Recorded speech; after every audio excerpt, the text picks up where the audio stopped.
श्रियकान्ताय कल्याणनिधये निधयेऽर्तिनाम् श्रीवेङ्कटनिवासाय श्रीनिवासाय मङ्गलम्।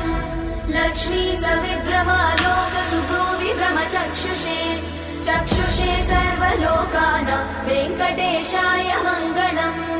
श्रीवेङ्कटाद्रिशृङ्गाग्रमङ्गलाभरणाङ्ग्रये मङ्गलानां निवासाय श्रीनिवासाय मङ्गलम्।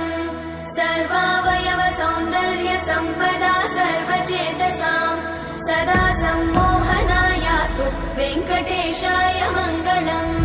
नित्याय निरवध्याय सत्यानन्दचिदात्मने सर्वान्तरात्मने श्रीमद् वेङ्कटेशाय मङ्गलम्। स्वतः सर्वविदे सर्वशक्तये सर्वशेषिने सुलभाय सुशीलाय वेङ्कटेशाय मङ्गलम्।